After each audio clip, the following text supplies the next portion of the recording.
There are so many credit cards on the market today, and they all have their own pros and cons, but having a great setup really doesn't take any more than 3 cards. Now I know what you're thinking. Everyone's different and there are so many great credit card options out there, so how can you just limit these choices to just 3 cards? Well, of course, the more credit cards you have, the more value you can get from the multipliers and benefits on each individual card, but then you have to have a lot of cards, which can get a little complex. I think 3 is a great number of cards because it'll get you much better value than just 1 credit card, and with just a couple extra cards with the right multipliers and benefits, this can really enhance your rewards earnings experience.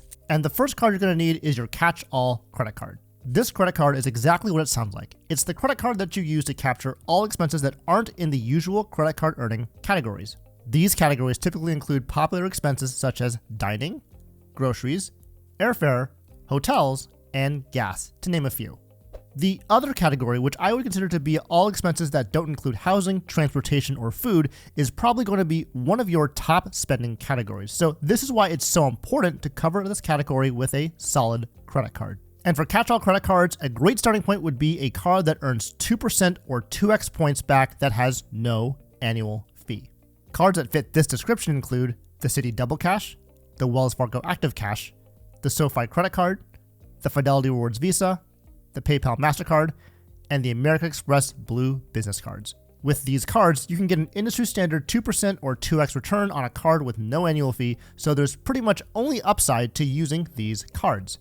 But there are 2 other classes of catch-all credit cards that you should consider as well, and those are the 1.5% or 1.5x cards, as well as 2x cards that also have an annual fee. The first option, which are the 1.5% or 1.5x no annual fee cards, include cards such as the Chase Freedom Unlimited, Chase Ink Unlimited, and the Bank of America Unlimited Cash Rewards cards. With the Chase Unlimited cards, if you combine these cards with the Chase Sapphire Preferred, Chase Sapphire Reserve, or Chase Ink Preferred, these 1.5x earning categories can be boosted once they're transferred over to transfer partners and you make a solid redemption. With the Bank of America Unlimited Cash Rewards card, note that this 1.5x category can be boosted up to 2.625x through the Bank of America Preferred Rewards system. And the second option would be 1.5x or 2x cards with an annual fee, which include the Bank of America Premium Rewards, Bank of America Premium Rewards Elite, Capital One Venture X, or Chase Ink Premier cards. And again, for the Bank of America cards, the 1.5x categories can be boosted to 2.625x through the Preferred Rewards system. What's nice about these types of catch-all cards is that they can double up as cards with other great multipliers for additional category spend, or have unique benefit structures that fit your particular lifestyle. For example, the Capital One Venture X could be a great card for someone who wants to access Capital One lounges, additional travel benefits, as well as a catch-all card for their everything else category. And as with all annual fee cards, there's going to be a buy-in in the form of an annual fee, but if you can get value from the statement credits and benefits, this can work in your favor. As for me, the card that I use as my catch-all card is my Bank of America Premium Rewards Elite credit card. And since I qualify for the boost with the Preferred Rewards system, I get 2.625x back on everything else, as well as 3.5x on travel and 3.5x on dining. And this card also works great as a backup Visa for the other American Express cards in my core setup. So for these reasons, the B of A Premium Rewards Elite card works great for me. Now, once you've selected a catch-all credit card, the next step would be to identify the categories where you spend the most money in, so you can figure out which card would work best in your specific situation. For me, I like to know exactly where my money goes, so I track all of my expenses throughout the entire year. And you can do this with any Excel spreadsheet, software, or any other app that works for you, but the app I've been using for my budgeting and expense tracking is You Need a Budget, or YNAB. So just to show you an example of how to do this, I'm going to show you my entire expense breakdown by percentage for the year of 2022, so you can see how I do this analysis in my own personal life. And here's that breakdown. You can see that I spent the most amount of money in the other category, which is 39% of my total expenses, so having a good catch-all credit card is incredibly important for me. The next highest spend category for me is the rent category, making up about 33% of my expenses last year. Of course, we all know that the Built card has brought a lot of excitement and skepticism over the past several months, but I will say that on paper, this card is pretty cool since it's the only card out there that will let you earn rewards on your rent. As I'm currently trying to fall under Chase 524, I'm not planning on getting the Built card anytime soon, but if Chase 524 wasn't a factor, this would definitely be a card I would be highly considering at this point. Going back to that breakdown, you can see that restaurants and groceries combined make up about 13% of my total expenses, travel and transit combined make up about 12%, and gas comes in last at around 3%. So you can see how powerful expense tracking can be to help you understand where your money is going. So you can use this information to strategize on how to craft your own best credit card setup. And if you'd like to try out YNAB for yourself, I do have a referral link down in the description below, where if you decide to subscribe to the software, you and I both get 1 month free. So check that out if you're interested. So based on that analysis of my previous year's expenses, the next category I want to focus on is going to be dining and groceries. This brings us to our second credit card that I'd recommend, which is going to be your primary specialist card. As we just did in the previous example with my own personal expenses, you can do the same exercise for your own expenses to see which category this credit card should target.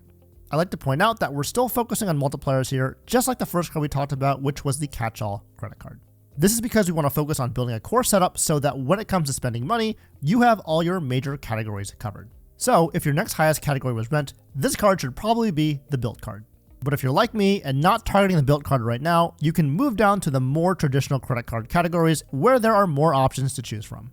For food expenses, the best cards include the American Express Gold Card, Amex Blue Cash Preferred, Capital One Saver One, Citi Premier or Citi Custom Cash, Chase Freedom Flex or Chase Freedom Unlimited, and the Chase Sapphire Preferred or Reserve cards.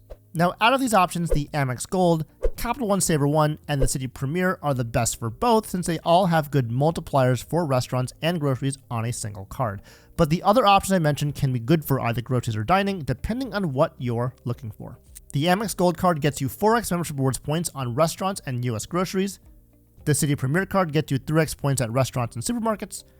And the Capital One Saver One gets you 3% cash back on both dining and grocery stores. And so that's how you choose your primary specialist card. And for me, my primary specialist card is the American Express Gold card because, let's face it, I'm an American Express fanboy and I love the earnings on this card in a single package as well as the travel redemptions I could get with my membership rewards points.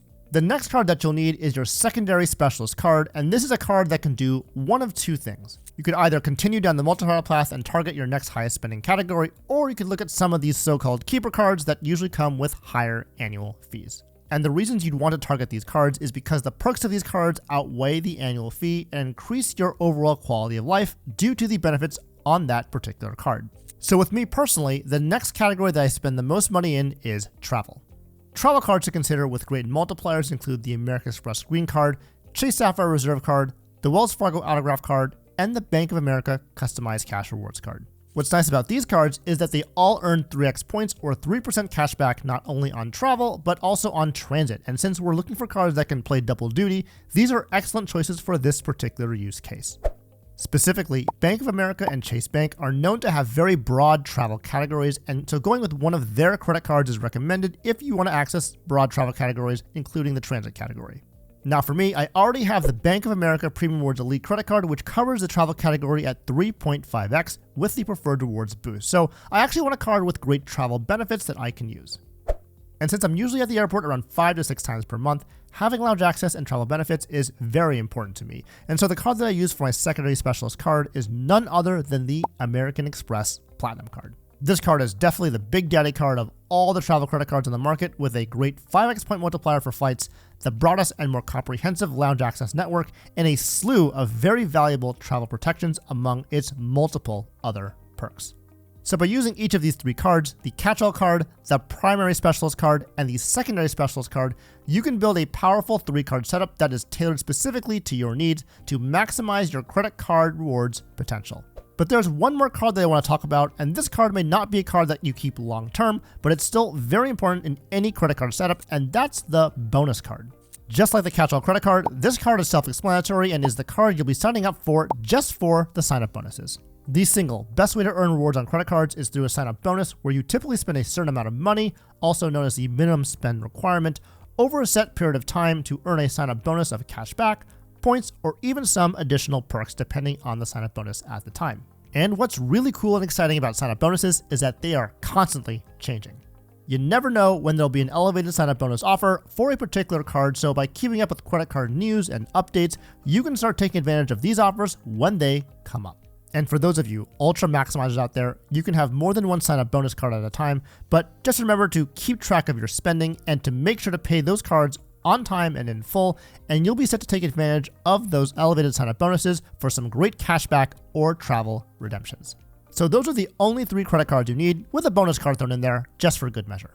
Now I know that a lot of us credit card enthusiasts have way more cards than that, but I'd say that most of us only use 3 to 5 credit cards in our core setup regularly. So what are your top 3 credit cards in your collection, and do they fit into the 3 credit card options I mentioned in this video? Let me know down in the comments below, and definitely check out this video here where I go over my current credit card setup for the first quarter of 2023.